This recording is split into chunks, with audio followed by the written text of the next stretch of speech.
want a ticket straight to them pearly gates.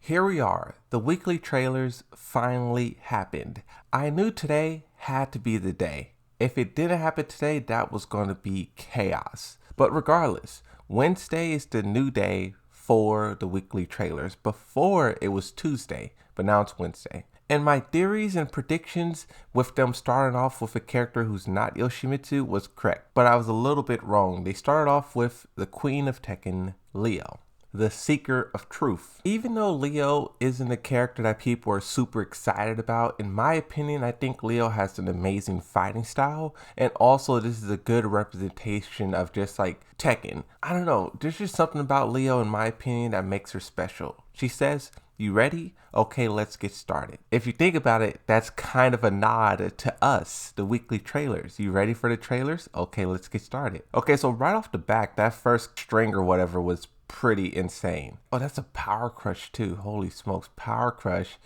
that hits low, grounded. You're definitely gonna need to tech roll against her. Oh yeah, she still has it. She still has it.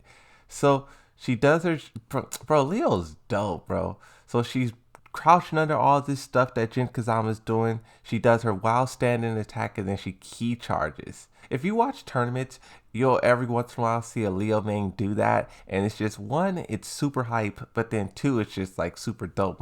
Most characters don't really have something like that where they key charge and then they like try to get some kind of mix up afterwards. Jin Kazama whiffing that low, that's super OP, and then gets a launch punish. Something I will say just about the trailer itself, they're doing a lot more advanced tactics and strategies. If you compare the trailers to like when they first started. When they first started, they were really only doing strings and stuff like this. But this time around, they're showing us like wild standing attacks. They're showing us like power crush combos, key charge setups. Okay, so you know I'm a Yoshimitsu, right? When I see Jin get that low kick blocked, boom, she does her shoulder while standing, kind of like dragging off. You have this force situation with the key charge. My mind immediately thinks, can I flash it? I'll save the Yoshimitsu talk for Yoshimitsu's trailer because I guarantee they're going to show us whether or not the flash is still viable, still works. But this is just something that I think about as a Yoshi main. The balcony breaks. Notice all the colors with her too. The colors is everywhere. You really don't hear that many people talk about the heat system and how, oh, I can't see, That conversation kind of died down like a month ago, 2 months ago. From here, you have her fighting Aquafina. She says, "I'll teach you the strength of a coffee queen." So you have the queen versus the coffee queen. And then Leo does the shocked face. We saw this in the trailer before. I think it was Gamescom. So that's a whiff punish. That's a whiff punish. I was trying to see if it's a counter hit, but it's a whiff punish. Whiff punish. So kind of like the snake edge. I think the snake edge also. Wait.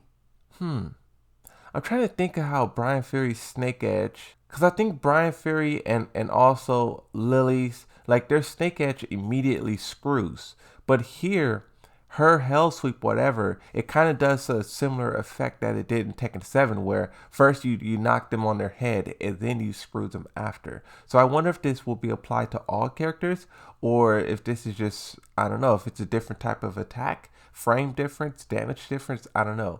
But I know for Lily and it's kind of a big deal for Lily and Brian Fury, the fact that like their low snake edge immediately screws. That's a big deal for those characters. This is the part of the trailer where she's using heat. So that was a pretty simple heat combo, but it also knocked back really far. Oh, that's her heat smash right there. That gotta be her heat smash right there, where she runs up and she does that high. So her heat smash is that shoulder. She does that shoulder, and then if it connects, then she does that big orbital kind of kick and hits you. That high and low attack that no one knows how to block. She was doing so much right there, but that's Leo for you. She hits you and she just keeps going into these stances that ha, and then she just immediately like launches you at the end of it. There's only so, look at that. I don't know if I don't know if this is just a new character and I'm just like in shock by it all, but it looked like she's doing a whole lot of hits compared to what other characters is capable of. So that's what I'm seeing. So she has this, at the start of her combo, she has these like fake kind of screws where it's not the real screw, but it still like screws the opponent. Like look at that. it screws them and then you got to catch them. So this screw is kind of similar to what's in Tekken 7 where the character spirals out. But then she do another like flip, that's the real screw, and then you like finish off your combo. So that's what I'm noticing about this character, that is like super, massive. Here they're showing off a little bit of slow-mo, big launch in the air, straight to rage art. So her rage art is pretty simple. After she does that big launch, and then she pulls out this grapple gun. This grapple gun is something that we've seen her use in cutscenes past. I believe Tekken 6 specifically, when she was getting onto the train. She swings around like Spider-Man, and she basically just hits you with a big shoulder. This is really what I expected out of Leo. There was not too many surprises here, but it was still a good trailer regardless. What's really exciting about this is just that it gives us a lot of information about when the weekly trailers will be taking place.